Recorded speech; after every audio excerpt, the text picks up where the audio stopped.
다양한 장르 영화, 그 중에서도 특히 액션 영화에서 두각을 나타냈던 이두영 감독은 1980년 회심의 대작 최후의 증인을 만듭니다.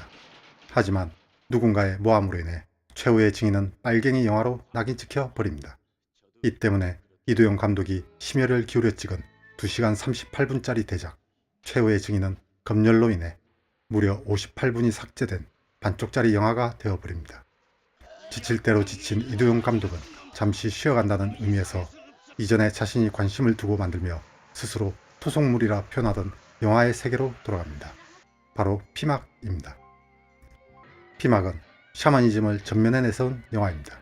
액션 영화의 장인으로 불리던 이두영 감독은 1977년 초본을 만들면서 샤머니즘을 포함하는 토속물에 관심을 두기 시작합니다. 1979년 물돌이동, 1981년 피막, 1984년 물레야 물레야, 그리고 1986년작인 뽕으로 이어지는 토속물의 세계는 당시 검열을 피하기 위한 전략이기도 했지만 한과 무속 그리고 전통으로 표현되는 것들을 통해 당시의 현실을 다시금 환기하려는 태도이기도 했습니다. 이 가운데 피막은 토속물 가운데 가장 힘이 넘치는 영화이면서 동시에 한국 영화사에서 가장 독창적인 호러 영화이기도 합니다. 한국 호러 영화의 전성기가 시작되는 1967년 두 편의 호러 영화가 등장합니다. 한 편은 여성의 항과 원기의 복수를 그린 월화의 공동묘지이며 다른 한편은 당시에 뛰어난 작가 감독으로 손꼽히던 유연목 감독의 한입니다.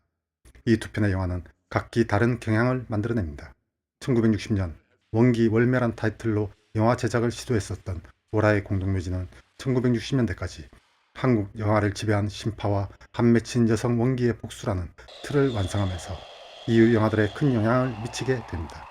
이와 다른 경향을 만들어낸 한은 고바야시 마사키의 괴담을 참고하고 모방한 영화이지만 한을 시작으로 한국의 전통 사회를 배경으로 하면서 예술적 형식미를 추구하는 일련의 원기가 등장하는 영화가 만들어지게 됩니다.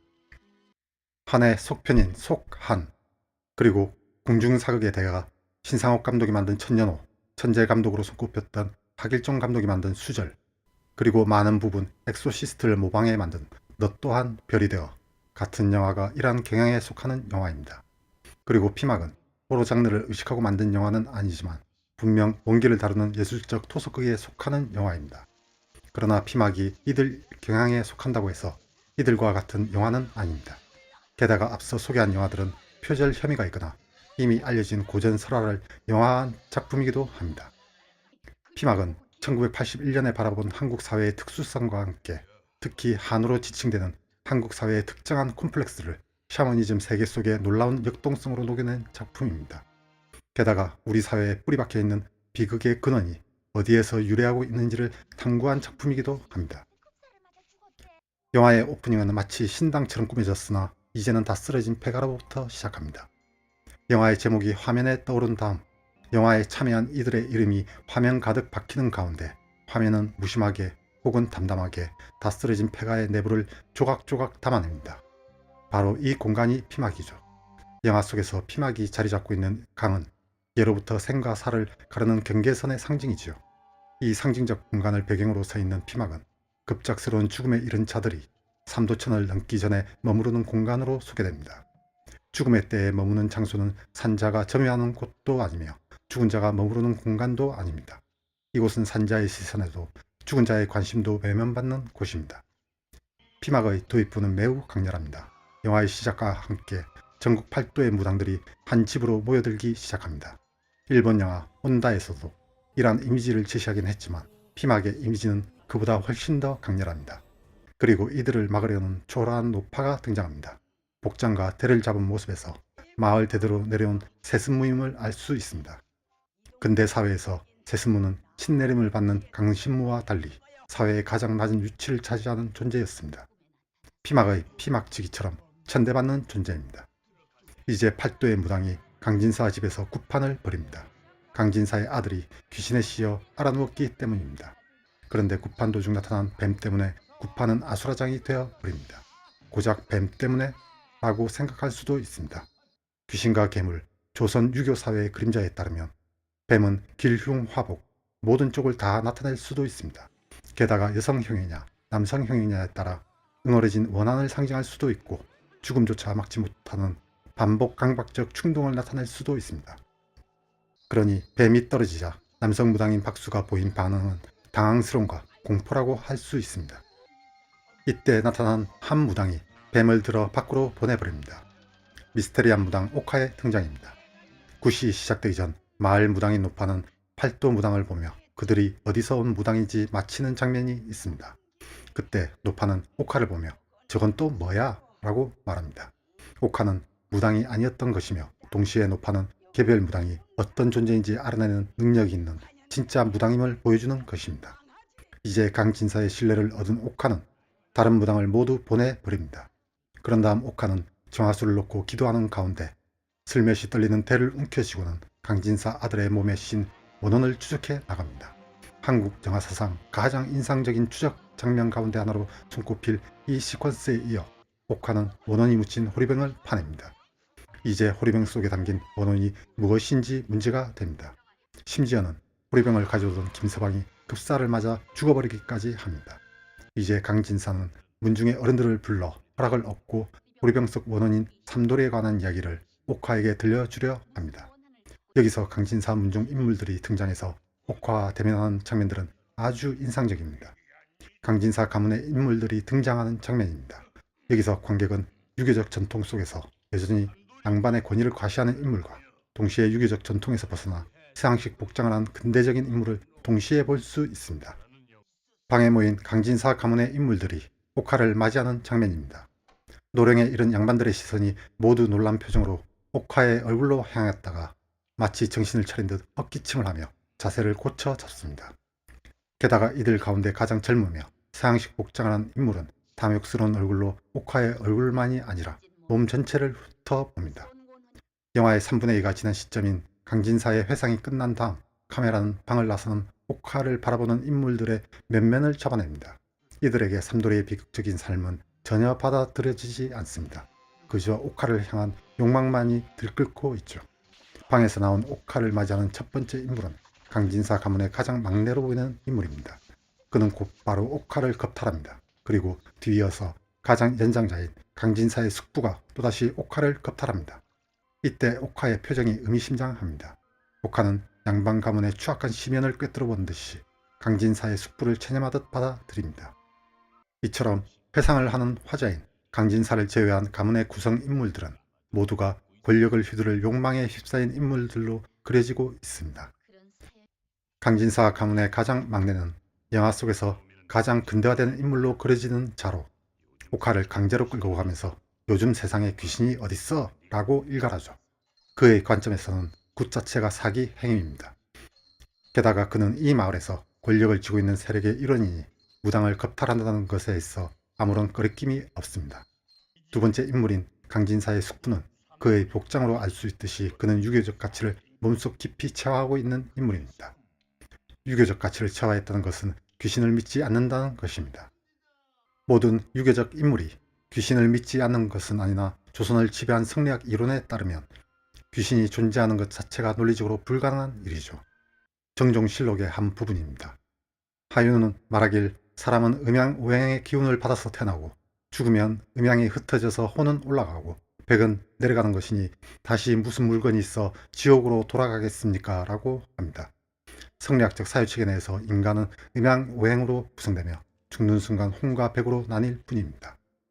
성리학에서 귀신이란 인격적인 존재가 아니라 기의 운동과 조화가 일시적으로 어그러져서 발생한 부정한 기임으로 여기에 어떤 인격성이 담길 여지가 없습니다. 이러한 사유체계 내에서 무당이란 그저 일종의 협작꾼이며 사람을 홀려서 재물을 탐하려는 존재일 뿐이죠. 그러니 강진사의 숙부가 옥화를 겁탈할 때 역시 살인이나 원혼 따위를 떠올릴 필요 없이 그저 자신의 욕망을 채우려는 권력 의지만이 발현될 뿐입니다. 권력 의지는 피막의 중요한 주제입니다. 피막에서 강진사의 가문에게 죽임을 당한 삼돌이는 옥화의 아버지입니다. 옥화는 아버지의 복수를 위해 무당을 가장하고 강진사에게 접근한 인물입니다. 근대 사회의 밑바닥에 있는 피막지기 삼돌이와 그의 딸이자 무당의 딸인 옥화, 그리고 또 다른 밑바닥 삶을 살아가는 세습무인 노파가 바로 이 복수극의 주역이 되는 것입니다. 여기서 삼돌이와 함께 죽임을 당한 강진사의 개수 이씨는 정근대라는 수직적 권력 사회의 희생자로 묘사됩니다. 남편을 잃고 수절하는 삶을 사는 이 씨는 죽음의 위기에서 시어머니의 호의로 삼돌이와 몸을 섞고 이후 임신을 하게 됩니다. 천한 인간의 아이를 뵌다는 것은 수직적 권력 체계에서는 권력 기반을 뒤흔들 만한 일입니다. 강진사 가문은 이 씨를 살해 강물에 버리고 삼돌이는 살해한 다음 다시 돌아올 원기를 막기 위해 그 혼을 호리병에 밀봉하기까지 합니다. 이제 이 모든 사실을 안 옥화는 평소 신기가 있었던 자신의 몸에 신내림을 받은 다음 복수를 시작합니다. 그런데 왜 강진사 가문은 삼돌이의 혼을 호리병에 밀봉하기까지 했을까요? 일반적인 한국 원기 영화에서 복수를 위해 귀환하는 원기는 여성 귀신입니다.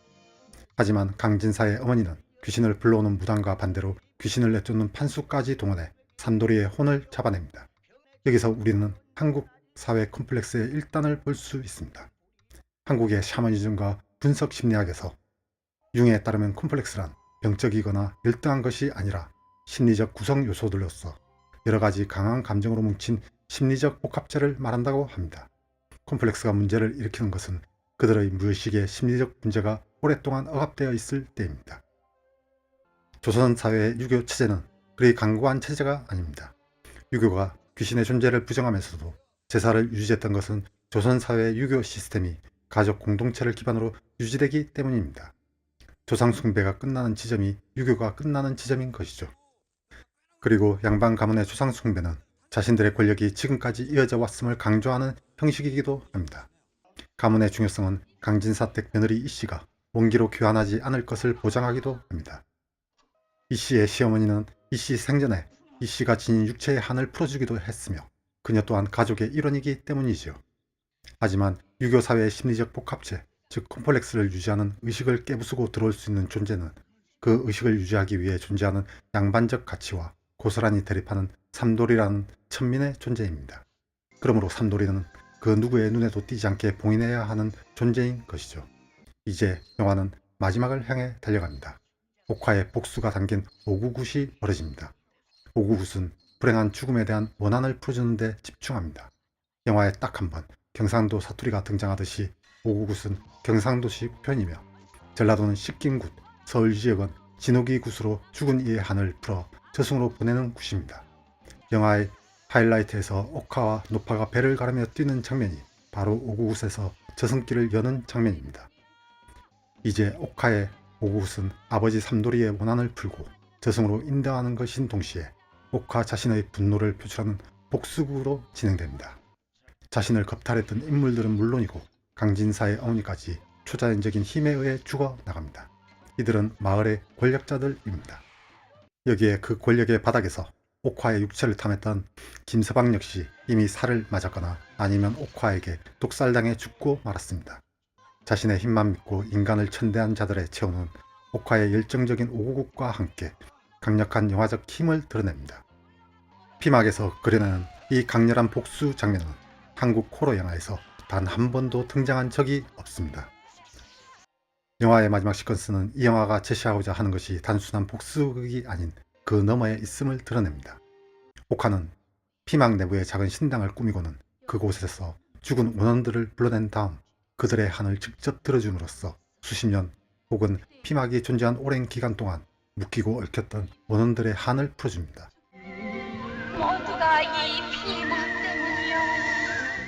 아무런 권력 없이 그저 무당에게 기댈 수밖에 없는 사람들이죠.